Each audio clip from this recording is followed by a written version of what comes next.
ಈಗ ಏನು ವಿಷಯ ಏನು ಹಾಗೆ ಅಂದರೆ, ಈಗ ಕನೇರಿ ಸ್ವಾಮಿ, ಈ ಕನೇರಿ ಸ್ವಾಮಿ ಇವರ ಆರ್ ಎಸ್ ಎಸ್ ಮುಖಾಂತರ ಇವರು ಆರ್ ಎಸ್ ಎಸ್ಸಿನ ಜನ ಈ ಕನೇರಿ ಸ್ವಾಮಿಯನ್ನು ಮುಂದೆ ಮಾಡಿ ಈ ರಾಜ್ಯದಲ್ಲಿ ಏನೇ ಆಗಿ ಒಂದು ಕಮ್ಯುನಲ್ ಒಂದು ಫೀಲಿಂಗ್ಸ್ ತೊಗೊಂಬಂದು ಒಂದೇ ಒಂದು ಅಜೆಂಡಾ ಇಟ್ಕೊಂಡ್ಕೊಂಡು ಆ ಫೀಲಿಂಗ್ಸ್ ತೊಗೊಂಬಂದು ಕಮ್ಯುನಲ್ ಫೀಲಿಂಗ್ಸ್ ತೊಗೊಂಬಂದು ಸಮಾಜವನ್ನು ಒಡೆಯತಕ್ಕಂಥ ಕೆಲಸ ಮಾಡಲಿಕ್ಕೆ ಈ ಕನೇರಿ ಸ್ವಾಮಿಯನ್ನು ಬಿಟ್ಟಿದ್ದಾರೆ. ಇದರ ಹಿಂದೆ ಮುಖವಾಡ ಇರುವುದು ಆರ್ ಎಸ್ ಎಸ್ದೇ ಮಾತ್ರ. ನೋಡ್ರಿ, R S S since its inception ಈ ದೇಶದ ಸಲುವಾಗಿ, ಈ ದೇಶದ ಒಂದು ಸ್ವಾತಂತ್ರ್ಯ ಸಲುವಾಗಿ ಆರ್ ಎಸ್ ಎಸ್ದವರು ಎಂದೂ ಭಾಗಿಯಾಗಿಲ್ಲ. ಅವ್ರು ಯಾವತ್ತೂ ಬಿಹೈಂಡ್ ದ ಕರ್ಟನ್ ಇದ್ದು they are going to see, they helped, they indirectly help the Britishers in India. ಅದು ತಮ್ಮೆಲ್ಲರಿಗೂ ಗೊತ್ತಿದೆ, ಆ ವಿಚಾರನ ಬರ್ತಲ್ಲ. Liberty, fraternity and equality which have been enshrined in the Indian Constitution, these RSS people completely countering and they are working against to the liberty, fraternity and equality. ಈ ದೇಶದಲ್ಲಿ ಇರ್ತಕ್ಕಂಥ ಜನ ನಾವೆಲ್ಲರೂ ಭಾರತೀಯರು, irrespective of their caste, creed, religion. ಏರೇ ಇದ್ದಾಗ್ಯೂ ಕೂಡ ನಾವೆಲ್ಲರೂ ಭಾರತೀಯರು ಅಂತಕ್ಕಂಥ ಫೀಲಿಂಗ್ಸ್ ಅದು ಅವರು ಮಾಡಲಿಲ್ಲ. ಈ ಸದ್ಯಕ್ಕೆ ನಮ್ಮ ರಾಜ್ಯದಲ್ಲಿ ಈಗ ಇದನ್ನೇನು ತೆಗೆದಾರೆ ಪ್ರಿಯಾಂಕಾ ಖರ್ಗೆ ಅವರು, ಒರಿಜಿನಲ್ ಏನು ತೆಗೆದಿದ್ದಾರೆ ಪ್ರಿಯಾಂಕಾ ಖರ್ಗೆ ಅವರು, it is very appropriate and suitable issue. Every association must be registered under the constitution ಅಂತ ಇದೆ. ಅವ್ರು ನಾವು ರಿಜಿಸ್ಟ್ರೇಷನ್ ಮಾಡೋದು ವಿಚಾರ ಮಾಡ್ತೇವೆ ಅಂತ ಹೇಳ್ತಾರೆ. This is not response. Registration ಮಾಡಲೇಬೇಕು ಪ್ರತಿಯೊಂದು association. It must B transparent. ತಾವೆಲ್ಲ ನೋಡ್ತಾ ಇದ್ದೀರಿ, in the name of religion, in the name of god, crores of thousands of crores of rupees have been misappropriated, have been theft out by the so-called Rama Bhaktas. The RSS people, they are completely RSS and Vishwa Hindu Parishad. That Rama Janme Bhumi, that trust, it has been completely filled with the RSS and Vishwa Hindu Parishad. These people, they have theft the public money, public donation. It is highly unjustified. ಈ ದೇಶದಲ್ಲಿ ಜನ ದೇವರನ್ನೇ ನಂಬಿ ದೇವರ ಹತ್ತಿರ ಹೋಗಿ ತಮ್ಮದೇ ಆದಂಥ ಕಾಣಿಕೆಯನ್ನು ಅವರು ದೇವರಿಗೆ ಅರ್ಪಿಸ್ತಾರೆ. ಅದನ್ನೇ ಇವರು ಅದನ್ನು ತುಡುಗು ಮಾಡ್ತಾರಪ್ಪ ಅಂತಂದ್ರೆ ಈ ದೇಶದ ಪರಿಸ್ಥಿತಿ ಎಲ್ಲಿಗೆ ಬಂದಿದೆ? ಇದು ಇವತ್ತಿಂದಲ್ಲ, since last hundreds of years together ಎಲ್ಲೆಲ್ಲಿ ಪ್ರೈವೇಟ್ ಟ್ರಸ್ಟ್ಗಳಿದ್ದಾವೆ ಅಲ್ಲೆಲ್ಲ ತುಡುಗಾಗ್ತಾ ಇದ್ದಾವೆ.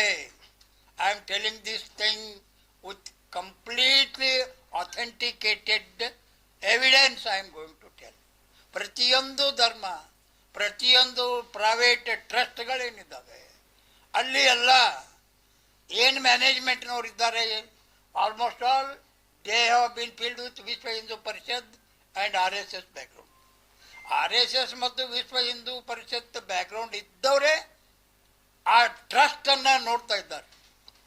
ಆ ಟ್ರಸ್ಟ್ ಮುಖಾಂತರ ಪಬ್ಲಿಕ್ ಫಂಡ್, ಜನ ಕಾಣಿಕೆಯಾಗಿ ಕೊಟ್ಟಂಥ ದುಡ್ಡು, ಬೆಳ್ಳಿ, ಬಂಗಾರ, ವಜ್ರ, ವೈಡೂರ್ಯ ಏನು ಕೊಟ್ಟಿದ್ದಾರೆ ಎಲ್ಲನೂ ನೇರವಾಗಿ ತುಡುಗು ಮಾಡಿ ತಮ್ಮ ಮನೆಗೆ ತೊಗೊಂಡು ಹೋಗುವಂಥ ಒಂದು ದುಸ್ತರ ಪರಿಸ್ಥಿತಿ ಇಂಟರ್ನ್ಯಾಷನಲ್ ಇಶ್ಯೂ ಆಗಿಬಿಟ್ಟಿದೆ ಅದು ಈ ಸದ್ಯಕ್ಕೆ.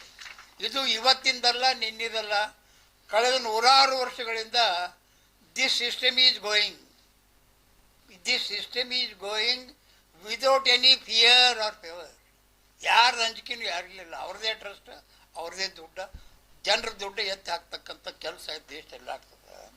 ಅದರ ಸಲುವಾಗಿ ಈ ಆರ್ ಎಸ್ ಎಸ್ ಅಂತಕ್ಕಂಥದ್ದು ಸಂಸ್ಥೆ ನೀವು ಬ್ಯಾನ್ ಮಾಡಲಿಕ್ಕೆ ಆಗದೆ ಇದ್ರೂ ಸಹಿತ it must B registered under the law. ನೀವು ರಿಜಿಸ್ಟ್ರೇಷನ್ ಮಾಡ್ಕೊಳ್ಳಿಕ್ಕೆ ಯಾಕೆ ಹಿಂದೆ ಮುಂದೆ ಮಾಡ್ತೀರಂದರೆ ಇದೇ ಉದ್ದೇಶ. ರಿಜಿಸ್ಟ್ರೇಷನ್ ಮಾಡಿದರೆ it must be accountable, this must be auditable. So ಅದರ ಸಲುವಾಗಿ ಈ ಎಲ್ಲ ವಿಚಾರಗಳನ್ನು ಗಮನಕ್ಕೆ ತಗೊಂಡು ಪ್ರಿಯಾಂಕಾ ಖರ್ಗೆ ಅವರು ಇದನ್ನು ಮೊದಲಿನಿಂದನ ಹೋರಾಟ ಮಾಡ್ತಾನೆ ಇದ್ದಾರೆ. RSSದವರು ರಿಜಿಸ್ಟರ್ ಮಾಡಿ ಅಂತೇಳಿ. ಸೊ ಮುಂದುವರೆದು ಈ ದೇಶದಲ್ಲಿ RSS ಪ್ರಮುಖರು, BJP ಪ್ರಮುಖರು ಏನು ಈ ದೇಶದಲ್ಲಿ ಇದ್ದಾರೆ, ಅವ್ರೇನು ಬೋಧನಾ ಮಾಡ್ಕೊತಿರ್ತಾರೆ, ಭಾಷಣ ಮಾಡ್ತಾರೆ. ಅವ್ರು ತಮ್ಮ ಎಲ್ಲ ಮಕ್ಕಳನ್ನು ಫಾರಿನ್ ಕಂಟ್ರೀಸಿಗೆ ಕಳಿಸ್ಲಿಕ್ಕೆ. ಆದರೆ ಈ ದೇಶದಲ್ಲಿ ಕೇವಲ ಬಡವರ ಮಕ್ಕಳು, ಕೇವಲ ಶೋಷಿತ ವರ್ಗದವ್ರ ಮಕ್ಕಳೇ RSSನಲ್ಲಿ ಸೈನಿಕರಾಗಿ ದುಡಿತಾರೆ. ಇಂಥ ಒಂದು ದುಸ್ಥಿತಿ ಅದ. ಇಂಥ ಒಂದು ಈಗ ಈ ಒಂದು ಪರಿಸ್ಥಿತಿ ಒಳಗೆ ಈ ಕನೇರಿ ಸ್ವಾಮಿ ಇವ್ರು ಏನು ಕಾರ್ಯಸ್ಥಾನ ಮಾಡಿದ್ದಾರೆ ಏನಿಲ್ಲ ತಮ್ಮೆಲ್ಲರಿಗೆ ಗೊತ್ತಿದೆ. ಕನೇರಿ ಸ್ವಾಮಿ ಬಗ್ಗೆ ನಾವು ಇಷ್ಟು ಮಾತ್ರ ಹೇಳ್ತೀವಿ, ಅವರು ಮುಂದೆ ಬರ್ತಕ್ಕಂಥ ದಿನಗಳಲ್ಲಿ ಸಮಾಜದಲ್ಲಿ ಏನಾದರೂ ವಿಷ ಬಿತ್ತನೆ ಮಾಡ್ತಕ್ಕಂಥ ಕೆಲಸ ಅವರು ಮಾಡಿದ್ರೆ ಸಮಾಜ ಅವರನ್ನು ಸಹಿಸಿಕೊಳ್ಳಿಕ್ಕೆ ಶಕ್ಕಿಲ್ಲ. ಬಸವಾದಿ ಶರಣರಾಗಲಿ, ಈ ಪ್ರೋಗ್ರೆಸಿವ್ ಅಸೋಸಿಯೇಷನ್ದವರೇ ಆಗಲಿ, ನಾವೆಲ್ಲರೂ ಸೇರಿಕೊಂಡು ಅವರಿಗೆ ನಮ್ಮದೇ ಆದಂಥ ಒಂದು ಪಾಠವನ್ನು ಕಲಿಸ್ತೇವೆ. ಅವರು ಸುಧಾರಣೆ ಆಗದೇ ಇದ್ದರೆ ಅವರಿಗೆ ನಾನು ಈ ಎಲ್ಲ ಸಂಘಟನೆ ಮೂಲಕ ನಾ ಎಚ್ಚರಿಕೆ ಕೊಡ್ತೇನೆ. ಅವ್ರು ಏನಾದರೂ ತಿಳ್ಕೊಂಡಿದ್ರಪ್ಪ ಅಂತಂದ್ರೆ ನಾನು ಏನದಲ್ಲ ಸೇಂಟ್ ಅದೇನೆ, ಸಾಧು ಇದ್ದೇನೆ, ನನ್ನ ಬಗ್ಗೆ ಎಲ್ಲರಿಗೆ ಪೂಜೆ ಭಾವನೆ ಇದೆ ಇರಬೇಕು ಅಂತೇಳಿ ಏನಾದ್ರು ತಿಳ್ಕೊಂಡು ತಪ್ಪದ. ಅವರು ಸಮಾಜದಲ್ಲಿ ವಿಷ ಬಿತ್ತತಕ್ಕಂಥ ಕೆಲಸ ಮಾಡ್ಲಿಕ್ಕತ್ತಿದ್ದಾರೆ. ಕಳೆದ 1.5-2 ವರ್ಷದಿಂದ ನೋಡ್ತಾ ಇದ್ದೇನೆ ಅವರ ಚಲನವಲನ, ಅವ್ರ ಚಟುವಟಿಕೆ ನೋಡಿದ್ರೆ ಸಮಾಜದ ಸ್ವಾಸ್ಥ್ಯವನ್ನು ಹಾಳು ಮಾಡತಕ್ಕಂಥ ಕೆಲಸ ಆ ಕನೇರಿ ಶ್ರೀಗಳು ಮಾಡ್ಲಿಕ್ಕತ್ತಾರೆ. ಇದು ಅನ್ಎಕ್ಸೆಪ್ಟೇಬಲ್. ಇದನ್ನು ನಾವು ಸಹಿಸುವುದಿಲ್ಲ. ಅವರು ಬಿಜಾಪುರ ಜಿಲ್ಲೆಯವರೇ ಇದ್ದದರಿಂದ ಬಿಜಾಪುರ ಜಿಲ್ಲೆಗೆ ಅವರು ನೇರವಾಗಿ ಬಂದು ಯಾವುದೇ ಸಭೆ ಸಮಾರಂಭಕ್ಕೆ ಬಂದರೆ ಅವ್ರ ಸಭೆ ಸಮಾರಂಭಗಳನ್ನು ಸಹಿತ ನಾವು ಎಲ್ಲ ಪ್ರಗತಿಪರ ಸಂಘಟನೆಯದವರು, ಅಹಿಂದಾದವರು, ಕಾಂಗ್ರೆಸ್ನವರು ಎಲ್ಲರೂ ಸೇರಿಕೊಂಡು ಒಮ್ಮತದಿಂದ ಅದನ್ನು ಬಹಿಷ್ಕಾರ ಮಾಡ್ತೇವೆ, ವಿರೋಧ ಮಾಡ್ತೇವೆ ಅಂತಕ್ಕಂಥ ಎಚ್ಚರಿಕೆಯನ್ನು ಕೊನೆಯದಾಗಿ ತಮ್ಮ ಮೂಲಕ ಕೊಡಲಿಕ್ಕೆ ನಾನು ಇಷ್ಟಪಡ್ತೀನಿ. Thank you. ನಾನು ನನ್ನ ಅಭಿಪ್ರಾಯ ಹೇಳಲಿಕ್ಕೆ ಇಚ್ಛೆಪಡ್ತೇನೆ. RSS ಇದು ಬಸವಣ್ಣವರ ವಿರೋಧಿ ಮತ್ತು RSS BJPಗಿಂತ ಭ್ರಷ್ಟಾಚಾರಿ ಮತ್ತು RSS ಒಂದು ಚಾರಿತ್ರಹೀನ ಸಂಘಟನೆ. ಇದಕ್ಕೆಲ್ಲ ಪುಷ್ಟಿಯಾಗಿ ಬಸವಣ್ಣವರು ಏನು ಪ್ರತಿಪಾದನೆ ಮಾಡಿದ್ರು, ಅಸ್ಪೃಶ್ಯತೆ ವಿರೋಧಿ ಮತ್ತು ಸಮಾನತೆ ಬಗ್ಗೆ ಹೇಳಿದ್ರು ಮತ್ತು ಲಿಂಗ ಸಮಾನತೆ ಇರಬೇಕಂತ ಹೇಳಿದರು. ಇದನ್ನೆಲ್ಲರ ವಿರೋಧವಾಗಿ ಸ್ವತಃ ಮೋಹನ್ ಭಾಗವತ್ ಅವರು ಸಮಾನತೆ ಬಗ್ಗೆ ಎಂದೂ ಮಾತಾಡಿಲ್ಲ. ಮುಂದುವರೆದು ಹೆಣ್ಣು ಮಕ್ಕಳು ಮನೆಯಲ್ಲೇ ಇರಬೇಕು, ಗಂಡು ಮಕ್ಕಳು ಮಾತ್ರ ಮನೆ ಹೊರಗಡೆ ಹೋಗಿ ದುಡಿಬೇಕು ಅಂತ ಲಿಂಗ ತಾರತಮ್ಯವನ್ನು ಇವರು ಪ್ರತಿಪಾದನೆ ಮಾಡಿದ್ದಾರೆ. ಮತ್ತು ಎಂದೂ ಅವರು ಅಸ್ಪೃಶ್ಯತೆ ನಿವಾರಣೆ ಬಗ್ಗೆ ಕಾರ್ಯಕ್ರಮ ಇಲ್ಲ, ಮಾತನಾಡೋದಿಲ್ಲ. ಬಸವಣ್ಣವರು ಇವ ನಮ್ಮವ ಇಂದ ಎನಿಸರಯ್ಯ ಅಂತ ಅವ್ರು ಹೇಳಿದರು. ಇವ್ರು ಹೇಳ್ತಾ ಇದ್ದಾರೆ ಇವ ನಮ್ಮವನಲ್ಲ ಅಂತ ಇವ್ರು ಹೇಳ್ತಾ ಇದ್ದಾರೆ. ಹಾಗೆ ಎಂದೂ ಇವರು ರೈತರ ಬಗ್ಗೆ ಮಾತಾಡೋದಿಲ್ಲ, ನಿರುದ್ಯೋಗ ಬಗ್ಗೆ ಮಾತಾಡೋದಿಲ್ಲ, ಭ್ರಷ್ಟಾಚಾರ ಬಗ್ಗೆ ಮಾತಾಡೋದಿಲ್ಲ.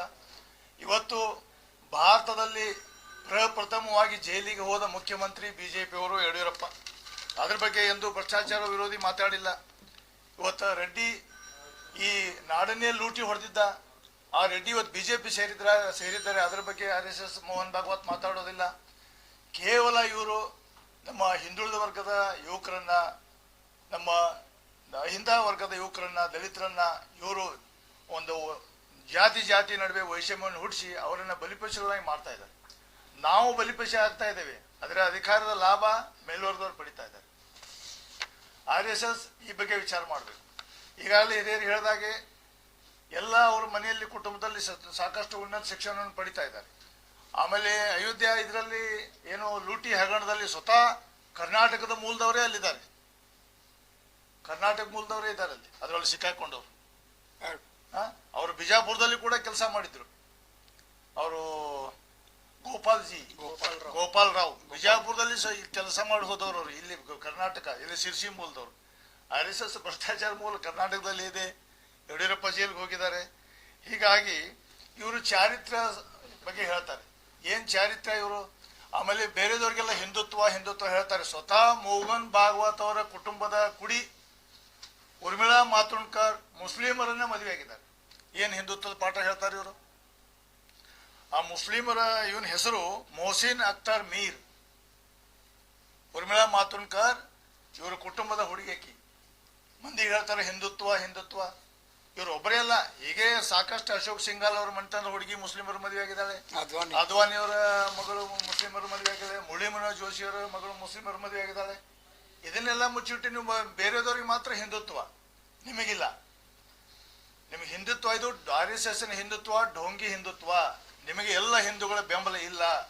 ಕಳೆದ ಚುನಾವಣೆಯಲ್ಲಿ ನೀವು ಬೆಂಬಲ ಪಡಿಸುವಂತ ಬಿಜೆಪಿಗೆ ಬಂದಿದ್ದು ಕೇವಲ 31-32% ಮತಗಳು. ಹಾಗಾದ್ರೆ ಮಿಕ್ಕಿದೆಲ್ಲ ನಿಮ್ ವಿರೋಧೇ ಇದಾವಲ್ಲ. ಎಲ್ಲಾ ಹಿಂದೂಗಳ ಬೆಂಬಲ ಎಲ್ಲಿದೆ ನಿಮಗೆ? 30-32% ವೋಟಿಂಗ್ ಬಿಟ್ರೆ ವಿರೋಧ ನಿಮ್ ವಿರೋಧನೇ ಇದ್ದಾರೆ.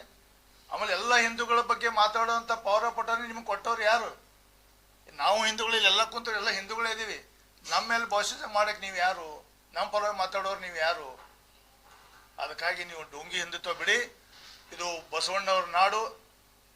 ಇಲ್ಲಿ ಬಸವಣ್ಣನ ಅಸ್ತಿತ್ವವನ್ನೇ ಪ್ರಶ್ನೆ ಮಾಡುವಂತ ಕೆಲಸ ನೀವು ಮತ್ತೊಬ್ಬರ ಮೂಲಕ ಮಾಡ್ತಾ ಇದ್ದೀರಿ. ಇದು ಜನರಿಗೆ ಗೊತ್ತಾಗ್ತಾ ಇದೆ. ಲಿಂಗಾಯತ ಧರ್ಮ ಸಮಾನತೆಯನ್ನು ಹೇಳಿದಂಥದ್ದು, ನೀವು ಸಮಾನತೆ ಬಗ್ಗೆ ಎಂದೂ ಮಾತಾಡೋದಿಲ್ಲ. ನಿಮ್ಮ ಮಾತಿಗೆ ಮರಳಾಗಿ ಸಾಕಷ್ಟು ಹಿಂದೂ ಹುಡುಗರು ಬಲಿಪಶುರಾಗಿದ್ದಾರೆ. ನಿಮ್ಮ RSS ಮುಖಂಡರ ಮನೆಯಲ್ಲಿ ಯಾರೂ ಹುತಾತ್ಮ ಆಗಿಲ್ಲ. ಯಾರೂ ಹಿಂದೂ ಮುಸ್ಲಿಂ ಗಲಾಟೆಗಳಾದಾಗ ಮುಂದೆ ಬರೋದಿಲ್ಲ. ಎಲ್ಲ ಈಗಾಗಲೇ ಸಿಕ್ಕಂತ ನಿಮ್ಮ ಎಲ್ಲ ಏನು ಉದ್ರೇಕಕಾರಿ ಭಾಷಣಗಳನ್ನು ಕೇಳಿ ಎಲ್ಲ ಹತ್ಯೆ ಆದವರೆಲ್ಲ ಹಿಂದೂ ಹುಡುಗರೆ.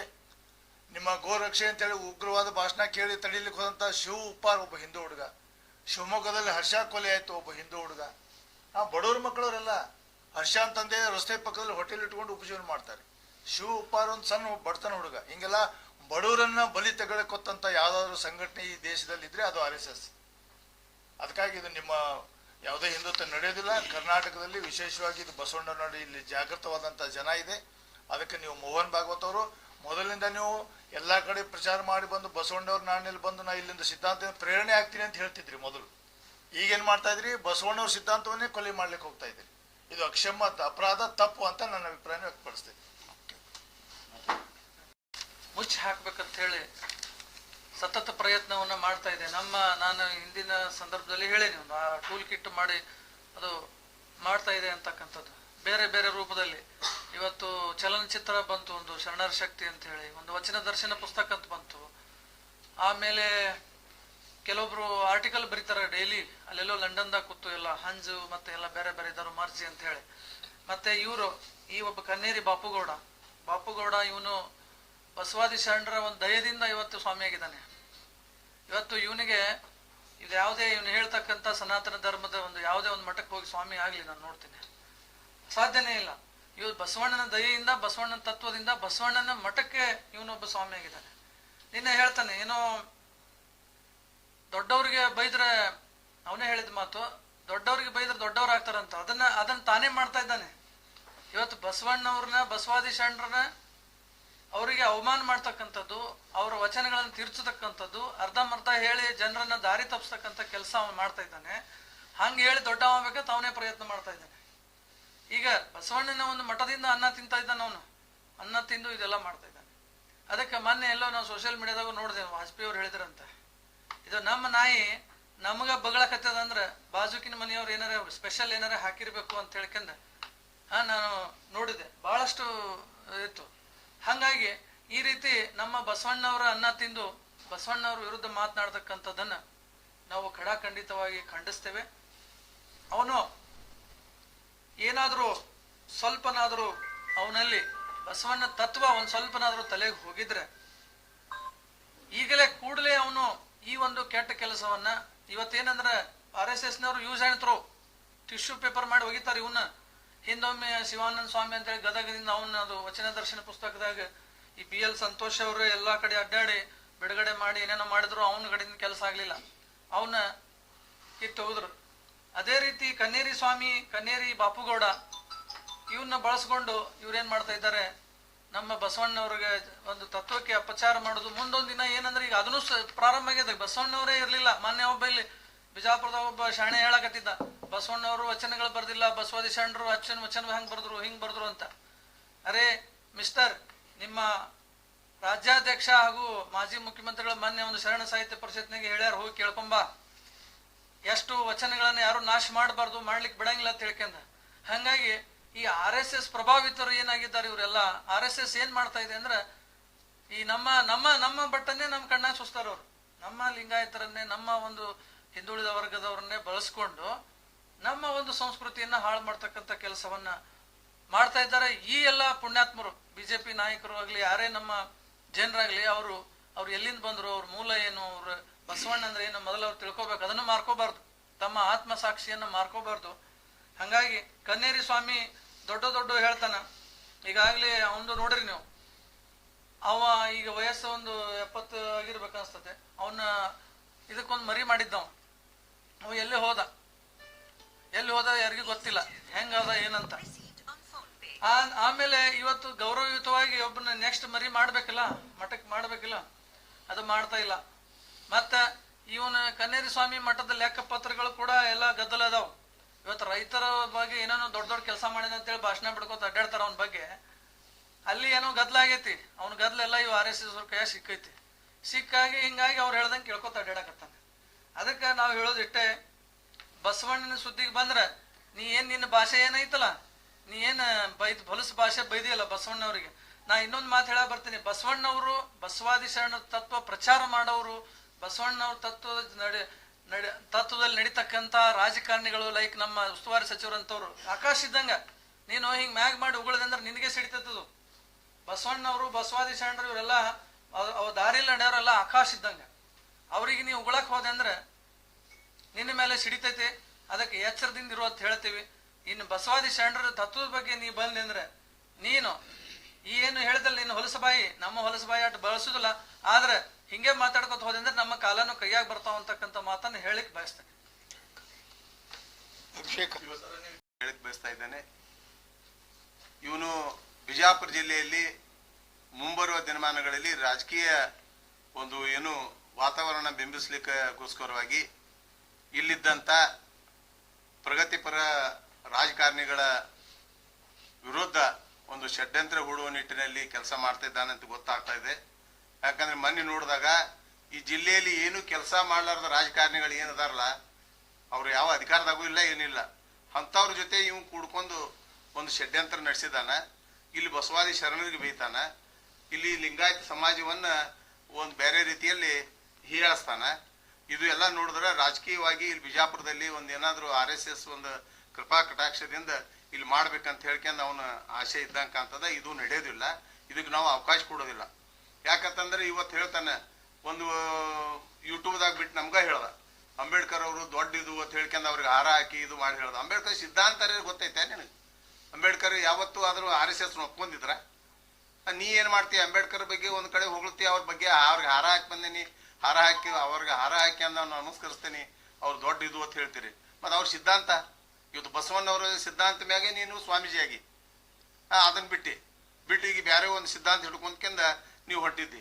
ಆದ್ರೆ ಬಿಜಾಪುರದಾಗ ಇಂಥ ಕಲುಷಿತ ವಾತಾವರಣ ನಿರ್ಮಾಣ ಆದ್ರೆ ಅದಕ್ಕೆಲ್ಲ ಹೊಣೆಗಾರ ಮೋಹನ್ ಭಾಗವತ್ ಜಿ ಅವ್ರ ಅಕ್ಕಾರ, RSSನವ್ರ ಅಕ್ಕಾರ, ಅಥವಾ ಇಲ್ಲಿದ್ದಂತ ಏನಾದ್ರು ರಾಜಕಾರಣಿಗಳು ಅವ್ರ ಬೆನ್ನ ಎತ್ತಿಕೊಂಡು ಏನಾದ್ರು ಮಾಡಿದ್ರೆ ಅವ್ರಿಗೆ ತಕ್ಕ ಪಾಠನ ಕಲಿಸಲಿಕ್ಕೆ ನಾವೆಲ್ಲ ಪ್ರಗತಿಪರರು ಬಸವಾದಿ ಶರಣರು ನಾವು ತಯಾರಾಗಬೇಕಾಗ್ತದೆ.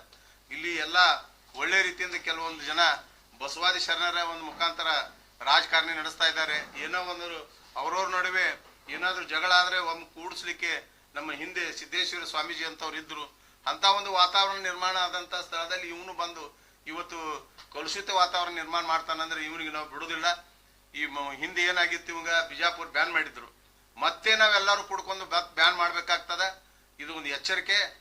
ಜರ್ಕತ್ ಇನ್ನೊಮ್ಮೆ ಅವನು ಏನಾದ್ರು ಬಸವಾದಿ ಶರಣರ ಬಗ್ಗೆ, ಬಸವಣ್ಣವ್ರ ಬಗ್ಗೆ, ಬಸವಣ್ಣವ್ರ ಅಸ್ತಿತ್ವ ಬಗ್ಗೆ ಏನಾದ್ರು ಮಾತಾಡಿದ್ರ ಉಗ್ರವಾದ ಹೋರಾಟ ಅಷ್ಟೇ ಅಲ್ಲ, ಅವ ಎಲ್ಲಿರ್ತಾನ ಅಲ್ಲಿ ಹೋಗಿ ಅವನ ಎದೆ ಮೇಲೆ ಅಂಗಿ ಹಿಡಿಬೇಕಾಗ್ತದ. ಅವಾಗ ನಾವು ಏನು ತಕ್ಕ ಪಾಠ ಕಲಿಸ್ಬೇಕೋ ಕಲಿಸ್ಬೇಕಾಗ್ತದ. ಕಾನೂನಾತ್ಮಕವಾಗಿ ಈಗಾಗಲೇ ನಡೆದಕ್ಕೂ ಬೆಲೆ ಇಲ್ಲ. ಅವನು ಇಲ್ಲಿ ಬಿಜಾಪುರಕ್ಕೆ ಬಂದು ಏನು ಮಾತಾಡ್ಬಾರ್ದು ಅಂತೇಳಿ ಒಂದು ಏನೋ ಹುನ್ನಾರದಿಂದ ಪ್ರೆಸ್ ನೋಟ್ ಕಳಿಸ್ಕೊಂಡ ಮತ್ತೆ ಇಲ್ಲಿ ಕಲುಷಿತ ವಾತಾವರಣ ನಿರ್ಮಾಣ ಮಾಡ್ಯಾರ. ಇವತ್ತು ಜಿಲ್ಲೆಯಲ್ಲಿ ಬಹಳ ಸಾಕಷ್ಟು ಪ್ರಗತಿ ಮಾಡಿದಂಥ ರಾಜಕಾರಣಿಗಳಿದ್ದಾರೆ. ಅಂಥವ್ರ ಬಗ್ಗೆ ಷಡ್ಯಂತ್ರದಿಂದ ಇಲ್ಲಿ ಬಿಜಾಪುರ ವಾತಾವರಣ ನಿರ್ಮಾಣ ಮಾಡುತ್ತಾನೆ. ಇದು ಆಗೋದಿಲ್ಲ. ಯಾರು ಬೆನ್ನತ್ತಿಲ್ಲ ನೀನು, ಅವ್ರಿಗೆ ಆಗಿಲ್ಲ, ನೀ ಯಾರು ಇದ್ರ ಕೂಸ. ಅದಕ್ಕೆ ದಯವಿಟ್ಟು ಹೇಳ್ತೀನಿ, ಕಣ್ಣೇರಿ ಬಾಪುಗೌಡ ನಿನಗೆ ಸ್ವಾಮಿ ಎಲ್ಲಕ್ಕ ನಮ್ಗ ನಾಚಿಕೆ ಬರ್ತದ. ಸ್ವಾಮೀಜಿಯವರು ಬಸವಾದಿ ಶರಣರು ಯಾವ ರೀತಿಯಾಗಿದ್ರು, ಕಾಡು ಸಿದ್ದೇಶ್ವರ ಮಠ ಎಂಥದ್ದು ಅನ್ನೋದು ಭಾಳ ಗೌರವ ಇದೆ. ಅದನ್ನ ಮಾತಾಡ್ಬೇಕಾದ್ರೆ ಅದು ಹೆಸರು ತಗೋಬೇಕಾದ್ರೂ ಸ್ವಲ್ಪ ನಾವು ಹಿಂದ ಮುಂದೆ ಇದು ಮಾಡ್ತೀವಿ, ಗೌರವದಿಂದ ಇದ್ದಾರ. ಆದ್ರೆ ನೀ ಏನ್ ಮಾಡ್ತೀಯ ಅಂದ್ರೆ ಅಲ್ಲಿ ಬೆಳೆದು ಇಲ್ಲೇ ಇದು ಮುಂಡು ಮತ್ತೆ ನೀ ಒಂದು ಯಾವುದೇ ಇದಕ್ಕೆ ಇದು ಹಾಕಿ ಮಾತಾಡ್ತಿ ಅಂದ್ರ ನಿನಗೆ ತಕ್ಕ ಪಾಠ ಕಲಿಸ್ತೇವಿ. ಬಿಜಾಪುರ ಜಿಲ್ಲೆಯಲ್ಲಿ ನಿನಗೆ ಮತ್ತೆ ನಿರ್ಬಂಧನೆ ಹಾಕ್ತೇವಿ. ಇದ್ರ ಹಿಂದೆ ಯಾರ್ಯಾರು ಇದ್ದಾರೆ ಅನ್ನೋದು ಅವರಿಗೆ ರಾಜಕೀಯ ಮುಂಬರುವ ದಿನಮಾನಗಳಲ್ಲಿ ತಕ್ಕ ಪಾಠ ಕಲಿಸ್ತೇವೆ. ಇದು ದಯವಿಟ್ಟು ಇದು ಕೇವಲ ಒಬ್ಬ ವ್ಯಕ್ತಿ ಅಥವಾ ಒಂದು ಸಮಾಜದಲ್ಲ, ಬಸವಾದಿ ಶರಣರು, ಪ್ರಗತಿಪರರು, ಬಿಜಾಪುರ ಜಿಲ್ಲೆಯನ್ನು ಪ್ರಗತಿಯತ್ತ ಸಾಗಿಸ್ಲಿಕ್ಕೆ ಏನು ಸಪೋರ್ಟ್ ಮಾಡ್ತಕ್ಕಂಥ ಎಲ್ಲ ಬುದ್ಧಿಜೀವಿಗಳು, ಎಲ್ಲ ಬಡವರು, ಎಲ್ಲ ವರ್ಗದವರು ಕೂಡ್ಕೊಂಡು ಈ ನಿರ್ಧಾರವನ್ನು ಕೈಗೊಳ್ತೇವೆ ನಾವು. ಇವತ್ತು ಕೇವಲ ಒಂದು ಜಾತಿ ಧರ್ಮದವರು ನಾವು ಇಷ್ಟೇ ಮಾಡಲ್ಲ, ಎಲ್ಲರೂ ಎಲ್ಲ ಧರ್ಮ ಎಲ್ಲ ಜಾತಿಯಲ್ಲಿ ಪ್ರಗತಿಪರಿದ್ದಾರೆ, ಎಲ್ಲರೂ ಕೆಟ್ಟದ್ದು ಒಳ್ಳೇದು ಹೇಳೋರಿದ್ದಾರೆ, ಅವರೆಲ್ಲರನ್ನು ಕೂಡಿಸ್ಕೋತೇವೆ. ಇಂಥ ವಾತಾವರಣ ಬಿಜಾಪುರದಾಗ ಬೇಡ. ಬಸವಾದಿ ಶರಣರ ನಾಡಿದು, ಇಲ್ಲಿ ಸುಫಿ ಸಂತರ ನಾಡಿದೆ. ಯಾವುದೇ ಒಂದು ಮನಸ್ತಾಪ ಆದಾಗ ರಾತ್ರಿ ಆದ್ರೆ ಹಗಲತ್ ಮತ್ತೆ ಕೂಡ್ಕೊಂಡು ಸಾರಿ ತಪ್ಪಾಯ್ತ್ರಿ ನಮ್ಗೆ ಶರಣು ಅನ್ನುವಂತ ನಮ್ಮ ನಾಡಿದು, ನಮ್ಮ ಜಿಲ್ಲೆ ಬಿಜಾಪುರ. ಇಂಥ ಜಿಲ್ಲೆ ಹೆಸರನ್ನು ಕೆಡಿಸ್ತಾ ಇದ್ದೀವಿ. ಮಿಸ್ಟರ್ ಬಾಪುಗೌಡ, ನೀ ಎಚ್ಚರಿಕೆದಿಂದಿರು. ಇನ್ನು ಮುಂದೆ ಯಾರಾದ್ರೂ ನೀ ಷಡ್ಯಂತ್ರ ನಿಲ್ಸಕ್ಕೆ ಯಾರು ಬೆನ್ನತ್ ನೀ ಬಂದಿಲ್ಲ, ಎಲ್ಲಿ ಉದ್ಘಾಟನೆ ಮಾಡಿ, ಎಲ್ಲಿ ಮಾತಾಡ್ತಿ, ಎಲ್ಲಿ ಪ್ರೆಸ್ ನೋಟ್ ಕಳಿಸ್ತಿ, ಎಲ್ಲ ಗಮನಿಸ್ಲಾ ಇದ್ದೇವೆ. ಇನ್ನು ಕಾನೂನಾತ್ಮಕ ಹೋರಾಟ ಮಾಡ್ತೇವೆ. ನಿನ್ನ ಏನೈತಿಲ್ಲ ಇನ್ನು ಸಾಮಾಜಿಕವಾಗಿ ಸಾಮೂಹಿಕವಾಗಿ ಸಹಿತ ಬಿಜಾಪುರ ಜಿಲ್ಲೆ ಎಲ್ಲರೂ ಕೊಡ್ಕೊಂಡು ನಿನ್ಗೊಂದು ತಕ್ಕ ಪಾಠ ಕಲಿಸ್ತೇವೆ. ನಿನಗೆ ಎಚ್ಚರದಿಂದಿರು. ಮೋಹನ್ ಭಾಗವತ್ಜಿಯವರೇ, ನೀವೇ ಇದ್ರ ಪ್ರೇರಣೆ ಮಾಡಿ ಕಳಿಸಿರಂತ ನಾವು ನಿಮ್ಮ ಮ್ಯಾಗ ಆರೋಪ ಮಾಡ್ತೇವೆ. ಇಲ್ಲಿದ್ದಂತ ಎಲ್ಲ ರಾಜಕೀಯ ಪಕ್ಷದವರು ಇಂಥವು ಸ್ವಾಮೀಜಿಯವ್ರನ್ನ ತಂದು ಏನಾದರೂ ನೀವು ಬಸವಾದಿ ಶರಣರ ಹೆಸರ ಮ್ಯಾಗ ಏನಾದರೂ ಕಾರ್ಯಕ್ರಮ ಮಾಡಿದ್ರೆ ನಾವು ಅದನ್ನ ಒಪ್ಪೋದಿಲ್ಲ. ದಯವಿಟ್ಟು ನೀವು ತಿಳ್ಕೊರಿ. ನಿಮ್ಮ ರಾಜಕೀಯ ಏನು ಸ್ಥಿತಿಗತಿ ಅದು ನಿಮಗೆ ಮಾರಕವಾಗಿ ಮುಂದೆ ಪರಿಣಮಿಸ್ತೈತೆ ಹೇಳಿ ನಾನು ಎರಡು ಮಾತು ಮುಗಿಸ್ತೀನಿ. ಜೈ ಭೀಮ್, ಜೈ ಭಾರತ್.